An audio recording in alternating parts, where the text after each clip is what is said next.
अस्सलाम वालेकुम व्यूअर्स, मैं हूं आपका होस्ट अदनान शुएब और आज ब्राइटो ऑल शेड ऑफ लाइफ में एक नई एपिसोड के साथ और एक नए मेहमान के साथ दोबारा हाजिर हैं। आज के मेहमान हमारे एक यंग आर्किटेक्ट हैं जो कि ईऑन कंपनी में एज ए प्रिंसिपल आर्किटेक्ट काम कर रहे हैं। अस्सलाम वालेकुम रिमशा, कैसी हैं आप? ठीक ठाक हैं? मैं ठीक ठाक, आप बताएं? अल्लाह का शुक्र। Thanks for being with us on this show today. Thank you for welcoming me here.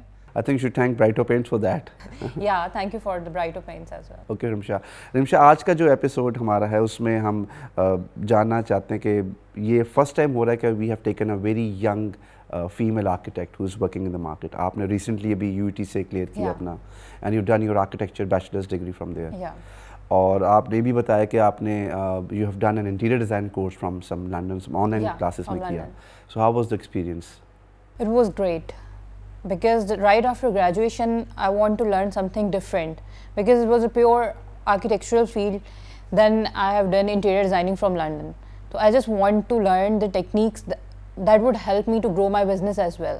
So I found that interior as in my topic of interest, so I pursued that.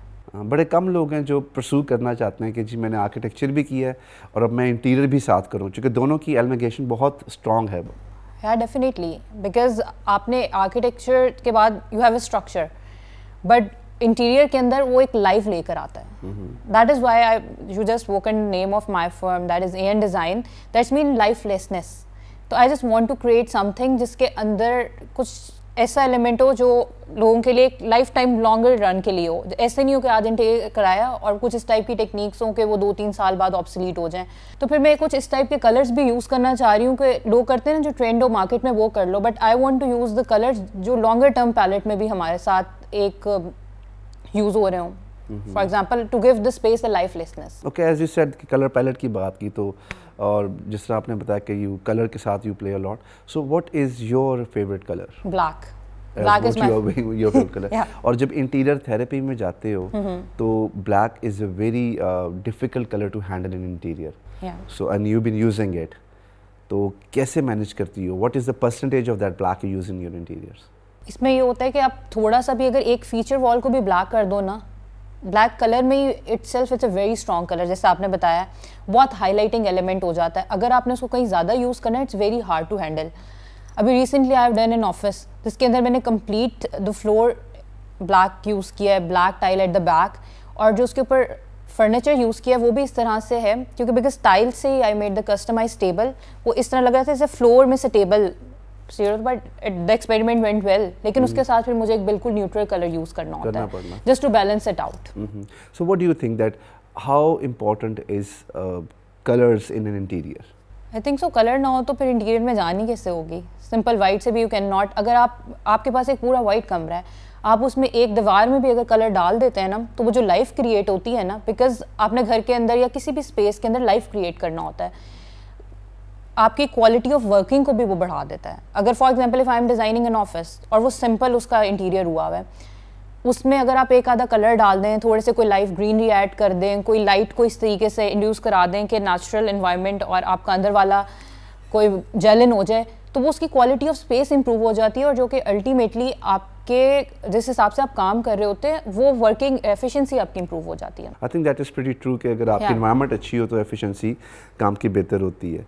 अच्छा, ये बताएं मुझे कि बीइंग एन आर्किटेक्ट और interior designer it's a very good combination of two things, because I always wanted to have that combo in my life as well. बड़ा help करता है आपको अपने ग्रे के बाद सर्फेसिस को अंडरस्टैंड करने में। So how much what do you think कितना हेल्प किया इस चीज़ ने when you did your interior? या एग्जैक्टली, इसमें लोग ना थोड़ा सा यहाँ पे एजुकेट करने की भी आई थिंक सो ज़रूरत है। लोग समझते हैं कि interior is just about colour, soft interior नहीं, it's a very technical thing, it's a very very technical thing. दीवार तो बन गई, अब उसके बाद जो इंटीरियर में एक तो कलर, इट्स फाइन आपने कलर कर दिया, इसके अलावा जैसे आपने मीडिया वॉल बनानी है, कुछ बनाने, वो कंप्लीट टेक्निकलिटीज़ पे बनता है, कंप्लीट रेशियो, प्रोपोर्शन, उसमें पूरी कंप्लीट एक मैथमेटिक्स इन्वॉल्व होती है उसमें था। Because I am new in a field, तो I am learning a lot from the vendors as well. Like जिस तरह मैं दरवाजे की डिटेल मैं बना रही हूँ, लेकिन जो 25 ईयर्स से लोकल वेंडर उस पर काम कर रहे हैं तो वो उनसे बहुत कुछ सीखने को मुझे मिलता है। अच्छा वेंडर मिल जाए तो वो यंग अपकमिंग या थोड़े से कम एक्सपीरियंस आर्किटेक्ट को बहुत हेल्प आउट हो जाता है। एग्जैक्टली, लोग यही मुझे होता है कि I give respect to my vendors as well, मुझे उनसे सीखने को बहुत मिला है। पेंट इंडस्ट्री ने क्या हेल्प किया आपको? रिसेंटली प्रोजेक्ट्स के अंदर मुझे ब्राइटो पेंट्स ने बड़ा हेल्प किया है। मैंने कुछ प्रोजेक्ट मेरे कराची में थे, कुछ जिस तरह 1-2 फैसलाबाद में थे, there one phone call away, उसमें से सिलेक्ट किया, इनकी टीम हमारे पास आई, उन्होंने गाइड किया कि अब हमें तो जस्ट पता है ना after graduation when you end to feel they are just paint, फिर उन्होंने बताया कि they are just not paints. उन्होंने फिर इनकी जो 2 मेजर कलेक्शन है that is luxury and stain free paint collection, उसने बताया because I am into the restaurant designing as well, 1-2 clinics भी किए थे, तो उसके अंदर मुझे जो स्टेन फ्री था उन्होंने बहुत हेल्प किया। अब आपने बताया कि न्यू आप वो anti bacterial anti fungal properties add की थे, तो वो एक न्यू रेवोल्यूशनरी चेंज है पेंट इंडस्ट्री के अंदर। So I think we should thanks to Brighter Paints for definitely because they keep on changing with the time। क्या कोरोना सिचुएशन आई, उसको हैंडल करने के लिए उन्होंने अपने तरीके से एक टेक्निक की, और दिन रात की मेहनत होती है हमारे लिए, तो this is just a word, paint लगवा दें, हाँ पेंट लगवा दें, उसके ऊपर करना टेक्निक्स के अंदर आप दिन रात इंजीनियर्स डिफरेंट लेबोरेटरीज में केमिकल्स इंजीनियर कर रहे हैं उसके ऊपर, तो वो चेंज करके फिर एक प्रोडक्ट सामने आता है। ओके, आर्किटेक्चर जब करते हो और अब like I think you enjoy more interior, doing interiors and doing, ठीक है ना, तो what is the best part you enjoy doing interior? Colours. अच्छा, यू कलर्स वो लाइफ आ जाती है। Okay fine. Okay, so as you said that you are into commercial projects as well, you are into hospitality as well. घर आपको ज़्यादा पसंद नहीं करना? पसंद like रेशो उसकी कम है, because रेजिडेंशियल प्रोजेक्ट्स के अंदर ना नंबर ऑफ द क्लाइंट बहुत ज़्यादा इन्वॉल्व हो जाते हैं, डिसीजन मेकर। तो एक कमरे को डिज़ाइन करने में जब 10 इनपुट्स आ जाएंगे आपके पास, तो आपका अपना इनपुट वो पूरा जेलन हो जाता है। कमर्शियल में ज़्यादा बेहतर हो जाता है। फॉर एग्जाम्पल अगर आपको quicker, easy and to the point. Again, उसमें डिसीजन मेकर भी तो 1-2 होता है ना।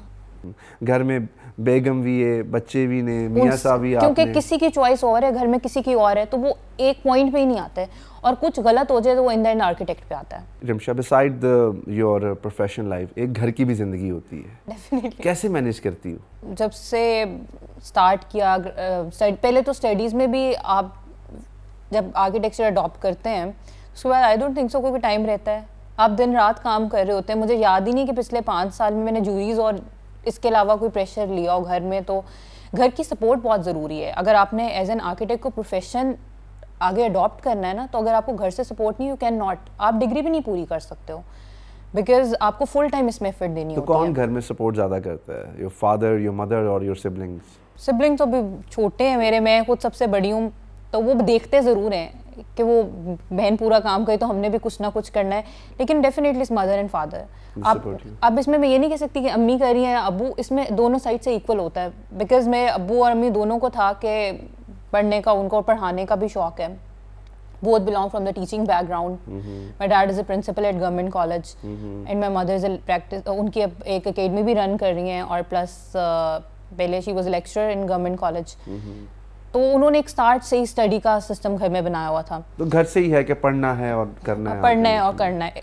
लेकिन इसमें था कि अम्मी ने हमेशा, जिस तरह होता है ना कि कहते हैं कि आप नहीं करो, मेरी अम्मी कहती हैं आप पढ़ो, आप ये घर की कोई टेंशन नहीं लो, आपने सिर्फ पढ़ना है और कुछ काम करना है। और my father is very supportive, because when I came in to the field, कभी साइट पे जाना पड़ रहा है, अभी recently I have done project, time हो जाता है आपको, रात लेट नाइट्स हो जाती हैं, तो he is been always very supportive. वो समझते हैं, इस चीज़ को अंडरस्टैंड करते हैं, जो कि सोसाइटी में अंडरस्टैंड करना बड़ा मुश्किल है आजकल। अच्छा, what are the other challenges you face? जब सब अपने बात रात को लेट भी आती हैं, आउट ऑफ स्टेशन भी जाना पड़ता है, as you said that you working in Faisalabad, Karachi, Narowal. How do you manage that? इसमें मुझे एक ये फ़ायदा हुआ था कि मुझे ना फील्ड के अंदर लोग अच्छे मिल गए, अल्लाह का शुक्र है। Like seniors are very helping, कुछ जिस तरह मैंने बताया कंपैरेटिव वेंडर्स हो गए, कॉन्ट्रैक्टर हो गए, तो कोई प्रोजेक्ट होता है तो लीड के अंदर ट्रैवलिंग में भी इजी हो जाता है, वो आ जाते हैं साथ, आप उनसे सीख भी रहे होते हो और आपको एक ट्रैवलिंग सिक्योरिटी भी हो जाती है। प्लस इस सब के अंदर मैं ज़रूर कहूँगी कि मेरे फादर का बड़ा रोल है टू सपोर्ट मी, कि नहीं आप करो। उन्होंने कभी नहीं पूछना कि वेयर, हाउ, किस तरह, बट तुम कर रही हो। क्योंकि जो ये प्रोफेशन है, ये 24 घंटे का प्रोफेशन है, you are actually working 24 hours a day, दिमाग आपका चल रहा होता है और इसमें आपने साइट्स पे जाना है। और हमारे टाइम्स में भी एक ये होता है कि लोगों के लिए यहाँ पे होता है कि ऑफिस सुबह 6 से ना, आपने सुबह 9 बजे स्टार्ट करना, 6 बजे आपने वापस आ जाना है। तो हमारी फील्ड में तो ऐसा नहीं है, कई दफ़ा मीटिंग ही आपकी 7 बजे हो रही होती है, 8 बजे मीटिंग हो रही होती है। तो आई थिंक सो ये बड़ा, घर वाले अगर अंडरस्टैंड ना करें तो आप इस प्रोफेशन को कंटिन्यू ही नहीं कर सकते। What are the challenges you face by your clients? अच्छा, क्या मसले आते हैं, क्या शुगल होते हैं इनके साथ? जैसे टू बी ऑनेस्ट क्लाइंट मुझे 90% तो बहुत अच्छे मिले हैं, जो 10% है उस रेशियो में ये आया है कि वो खुद आर्किटेक्ट बन जाते हैं डिसीजन मेकर 10 इन्वॉल्व हो जाते हैं, जिस तरह मैंने बताया आपको एक रूम के अंदर ही। तो फिर मुझे समझ नहीं आती मैं क्या करूं, फिर they instruct me what to do. What do you then? फिर आई ट्राइड माय बेस्ट कि मैं उनको कम्युनिकेट कर सकूं, एजुकेट कर सकूं कि नहीं, असल में होता है कि 4-5 जब लोग हैं उनको आपस में भी अंडरस्टैंडिंग नहीं होती क्या है, फिर उनको हम अपनी ड्राइंग्स के थ्रू समझाते हैं कि आपका ये एक कॉमन ग्राउंड है। पहले आपकी फील्ड के अंदर ये बहुत ज़रूरी है कि आप पहले क्लाइंट को अंडरस्टैंड करो। तो first I understand the client, फिर उनका जो जेलिन होता है वो पेपर में हम देते हैं, फिर उनको आजकल एक नया ट्रेंड बना हुआ है कि भाई 3Ds हो, तो फिर उनको समझ आती है, वो फिर समझ जाते हैं कुछ ना कुछ करके। लेकिन मेजॉरिटी मुझे लगता है आपने अगर कोई स्पेस डिज़ाइन करनी है ना, तो आपके अपने इनपुट से ज़्यादा जिसने वो यूज़ करनी है उसका इनपुट बहुत मैटर कर रहा होता है, जो मेजॉरिटी हम इग्नोर कर देते हैं। अच्छा, as you said that you are more into like soft and hard interior, so I would like to know कि लाइट का कितना कमाल है आपके interior? What sort of light you use in your interior? Personally I like ना warm lights, because वो आपने एक कमरे के अंदर वाइट लाइट्स लगाई हैं, उसी कमरे के साथ आप एक्सपेरिमेंट करके देखें वार्म लाइट्स का। और मैंने 3Ds में नहीं है, मैंने लाइफ एक्सपेरिमेंट किए हुए, आपके कलर की फिनिशिंग और हो जाती है। और फिर नेचुरल लाइट का बड़ा रोल होता है, आपने दो लाइट भी इस टाइप की रखनी है, उसको कंट्रोल इस तरीके से करें कि आपकी नेचुरल लाइट जेल इन करके वो आपके कलर्स और वो उसको एनहांस करें। कुछ लाइट होते हैं वो डल कर देती हैं आपके कलर्स को, तो वो चीज़ें आपने देखनी होती है। लाइट के अंदर फिर वॉट्स आ जाते हैं डिफरेंट, आपने जहाँ पे विंडोज़ है वो आप डिफरेंट लाइट यूज़ करें। हम स्टडी नहीं करते, हम जाते हैं हम एक बेसिक लाइट उठा के SMDs हो गई, COBs हो गई, जो नाम पता है लगा दो। It's a complete different field, लोगों ने पूरा थीसिस किया हुआ लाइट्स के ऊपर। I think light is also very important as colors. Light is also very important part उसका। अच्छा, ये बताएं मुझे, जैसे आपने कहा कि local industry is pretty helping you out in things, जैसे आपने कहा कि ब्राइटो पेंट्स आपको हेल्प करता है, इसके अलावा अब टाइल इंडस्ट्री भी काफ़ी हेल्प आउट ग्रो कर रही है। अब आपने जैसे अभी लोकल इंडस्ट्री की बात की, लोकल इंडस्ट्री इज़ ग्रोइंग। अब 2 साल पहले जब मैंने स्टार्ट किया प्रैक्टिसिंग, तो तब बहुत ज़्यादा हमें यही था कि स्पेनिश में जाएं आप लोग, टर्किश फिनिशेस हो रही हैं, लेकिन अब हमारी जो लोकल मार्केट है टाइल्स की भी और पेंट्स की भी, वो इस तरह से ग्रो रही है, हमें बहुत अच्छी फिनिशेस पे वो उसके कंपैरेटिव और रेट्स हमें बहुत अच्छे दे रहे हैं। डेफिनेटली मैं ये कभी नहीं कहूँगी कि जो स्पेनिश की फिनिशेस हैं वो हम अभी प्रोड्यूस कर सकते हैं इधर, लेकिन इन लॉन्ग रन हमने बजट भी देखना होता है, बजट फ्रेंडली, क्योंकि अब clients are more into budget. जब से कोरोना है लोग डर रहे हैं इन्वेस्टमेंट करते हुए, बड़ा एक इम्पैक्ट इसके ऊपर, आप इसको डिनाई करें या नलिफाई करें, you can not nullify it. Corona has change our lifes, तो उसकी वजह से उनको ये बहुत होता है कि मार्केट कम्पिटिटिव रेट्स पे चीज़ मिले। तो अगर आपको एक अच्छी फिनिशेस लाइक 70% के साथ जो मिल रही है, 70% अमाउंट में मिल रही है, और वही चीज़ आपको 30% की प्राइस पे मिल रही है, तो client would go for the 30%। थोड़ा बहुत क्वालिटी का डिफरेंस आता है, मैं ये कभी भी नहीं कहूँगी कि हम उसके साथ मैच कर सकते हैं, लेकिन budget is the main thing. Budget होगा तो यू कैन मेक इट। और एक और बात, लोकल इंडस्ट्री में वेराइटी आ गई है, वेराइटी इज़ मोर इम्पॉर्टेंट ना। आपके इंटीरियर में या किसी भी आर्किटेक्चर चीज़ के अंदर भी, कोई आर्किटेक्चर आप डिज़ाइन कर रहे हो या बिल्डिंग समथिंग, तो उसके अंदर जब तक वेराइटी नहीं आती, you can not produce a variety as well. एक आर्किटेक्ट का काम ही यही है कि कुछ डिफरेंट करे सब कुछ। तो जब मार्केट में ये जिस तरह की लोकल इंडस्ट्री ग्रो हो रही है अब हमारी, तो वो हमें डिफरेंट चीज़ें मिल रही हैं टू एक्सपेरिमेंट विद, हमें भी बीन इन आर्किटेक्ट्स। ओके, अच्छा ये बताएं कि as you said that corona का इम्पैक्ट आया, तो what impacted corona made on your life? पहले कभी सोचा ही नहीं था किस तरह हो जाएगा। पहले हमने जब देखा कि चाइना में हुए मास्क लग रहे हैं, पहले मूवीज़ में ही होता था, वो पहले तो इस चीज़ को ही नहीं अंडरस्टैंड किया कि एक्चुअली हमने मास्क लगाना है। बहुत देर से हमें समझ आई कि अच्छा ये हो रहा है। फिर जब पहला लॉकडाउन लगा, वी वर लाइक इम्पॉसिबल चीज़ है। अब फिर हमने अंडरस्टैंड किया, फिर हमारे दिमागों ने समझा ये एक्चुअल हो सकता है। इसका इम्पैक्ट आर्किटेक्चर इंडस्ट्री पे बहुत ज़्यादा है। इन लोगों ने जब कंप्लीट बंद कर दिया, फिर भी इन्होंने कहीं ना कहीं कंस्ट्रक्शन इंडस्ट्री खोल के रखी, क्योंकि हमारा मेजर रेवेन्यू कंस्ट्रक्शन इंडस्ट्री के साइड से ही था। फिर हमारे जैसे आपने बताया कि लोकल अब जो हमारी फिनिशेस आ रही हैं, उसके अंदर ब्राइटो पेंट्स ने ड्यूरिंग कोरोना जो एंटी फंगल और इस टाइप की प्रॉपर्टीज़ की, तो वो उन्होंने जेल इन करने के लिए और to cope up with the current times वो टेक्निक्स डेवलप हो गई। तो कोरोना ने बहुत ज़्यादा इम्पैक्ट किया हमारी और अब क्या हालात हैं? नाउ इट्स न्यूट्रल नाउ कि अभी भी कुछ इसके now it's getting better, but still असल में ये हुआ कि बेटर तो शायद पता नहीं, हमने इसको कर लिया है कि टू गो विद, अडॉप्ट कर लिया टू गो विद, तभी हम अपनी हर चीज़ को उसके अकॉर्डिंग कर रहे हैं।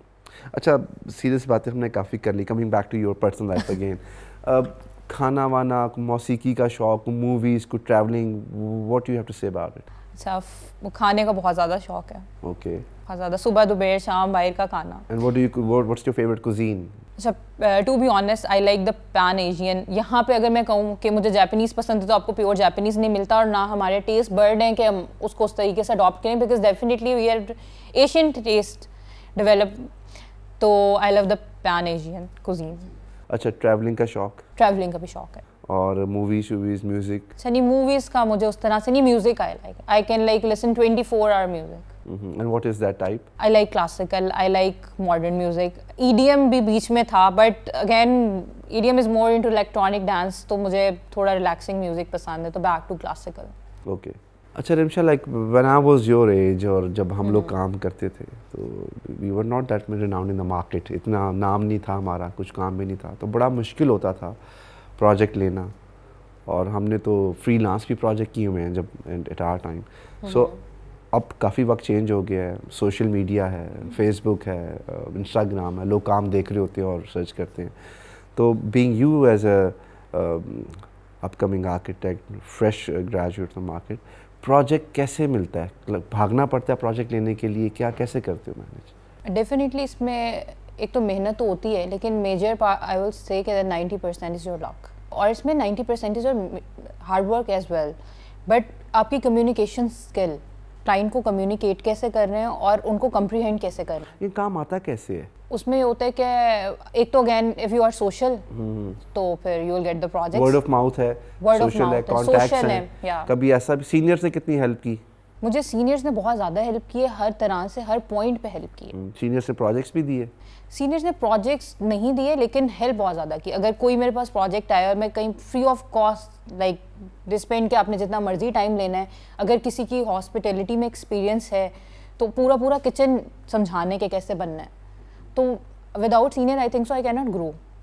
तो क्योंकि because I have told you कि मेरे पास स्टार्ट में कुछ मेजर प्रोजेक्ट्स आ गए थे, काफ़ी बड़े रेस्टोरेंट्स आ गए थे और गवर्नमेंट के 1-2 प्रोजेक्ट्स आ गए थे, तो it's very hard to handle. उसमें आइडियाज़ मेरे थे। अब क्योंकि आहिस्ता आहिस्ता ना लोग इस आर्किटेक्चर फील्ड को भी अंडरस्टैंड करने लग गए हैं, तो अब उन्हें होता है कि हमें कुछ यूनिक चाहिए। तो आप जब एक लॉन्ग टाइम प्रैक्टिस कर रहे थे, जिस तरह पुरानी हो रही थी, उसमें कुछ डिफरेंट चीज़ें यूज़ हो रही थी, लेकिन उस तरह से न्यू कॉन्सेप्ट नहीं थे। तो अब क्लाइंट को डिफरेंट कॉन्सेप्ट चाहिए, तो वो आई थिंक सो यंग आर्किटेक्ट्स को भी चांस देते हैं कि हमें शायद कुछ डिफरेंट मिल जाए। तो जहाँ पे जो चीज़ उनको क्लिक हो जाए, 2 to 3 प्रोजेक्ट्स इस तरह के थे कि मेरे साथ सीनियर्स भी थे, लेकिन वो उनको आइडियाज़ क्लिक कर गए, तो they have given me. But ultimately मेरे सीनियर्स ने मुझे हेल्प की थी डू द प्रोजेक्ट्स। तो व्हाट आर योर एक्सपीरियंसेस? सब तुमने कहा कि रेस्टोरेंट्स भी हैं, क्लिनिक्स भी हैं, तो क्लाइंट्स जब आते हैं तो कैसी ब्रेनस्टॉर्मिंग के साथ होती है? अच्छा, क्लाइंट्स ना वो Pinterest से देख के कुछ इमेजेस आ जाते हैं और दे वांट के पूरा पाकिस्तान में ऐसे वो चीज़ आप बना दो। फॉर एग्जांपल कोई लाइट ले आते हैं, कोई वॉल, और बजट पूछो तो दे आर लाइक कि नहीं, वो बजट में वैसा कुछ भी रेप्लिकेट नहीं हो सकता। तो इस तरह के काफ़ी फ़नी एक्सपीरियंसेस हुए हुए हैं। कई दफ़ा ऐसे भी होता है कि आप जिस प्रोजेक्ट के लिए जाते हो वो पीछे हो जाता है, आपको कुछ नेक्स्ट मिल जाता है। मेरे साथ इस तरह एक मेरे फर्स्ट प्रोजेक्ट में हुआ था, I went for the landscape designing. It's a big project, landscape design के सब कुछ। उसकी मीटिंग के दौरान ही मैं बैठी हुई, तो मैंने कहा जिस स्पेस में हम बैठे हुए हैं I think it get to redesign ना, तो वो मान गए। तो बेसिकली वो मेरे एक फर्स्ट जो एक commercial big office with a big brand, वो मुझे वहाँ से वो प्रोजेक्ट मिल गया। तो sometime is your luck. Okay, Rimsha, like UT, you've done from UT. तो what are you going to say about your institution? कि कैसा पढ़ के निकली वहाँ से? My teachers are very nice. उनसे बहुत कुछ सीखने को मिला। मैंने इंटर्नशिप भी जो फर्स्ट की अपने टीचर्स के पास ही की थी, तो वो एक प्रैक्टिस के साथ, वो स्टडी के साथ साथ एक प्रैक्टिस का भी आपको एक्सपीरियंस मिल जाता है। कितना रोल है अच्छे टीचर का एक अच्छे स्टूडेंट के लिए?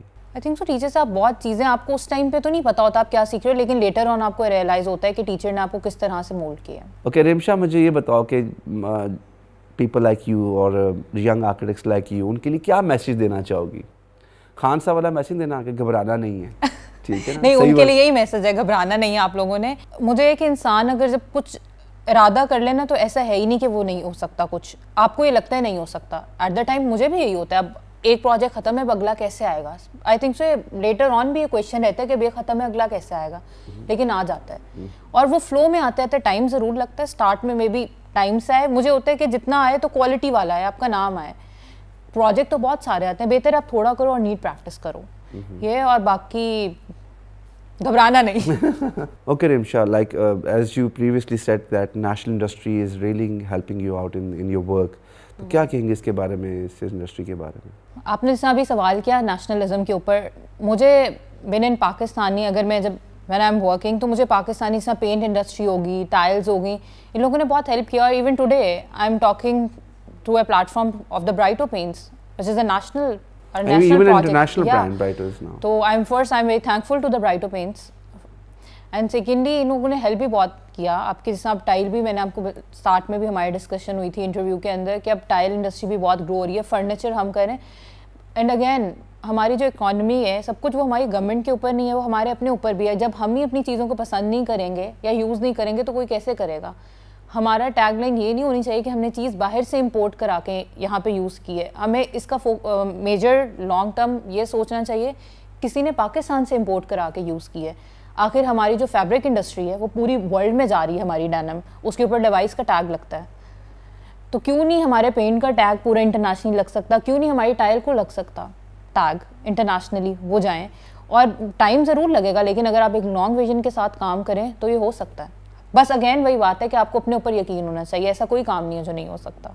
Okay Rimsha, thank you for being with us, बड़ा अच्छा लगा आपसे मिलकर। Thank you for inviting me and thank you for the Brighto Paints for inviting me. Thank you so much. Same here. Thank you viewers, इंशाल्लाह दोबारा मिलेंगे एक नई एपिसोड के साथ, एक नए मेहमान के साथ। खुदा हाफिज़। थोड़ा सा सफ़र बताएं अपना कि जब निकले, पहले तो गए कैसे और फिर निकले कैसे वहाँ से? जाने की बड़ी एक अनोखी सी बात है। बचपन में जब कोई पूछता था कि मैंने बड़े होके क्या प्रोफेशन इख्तियार करना, तो मेरा जवाब होता था डॉक्टर।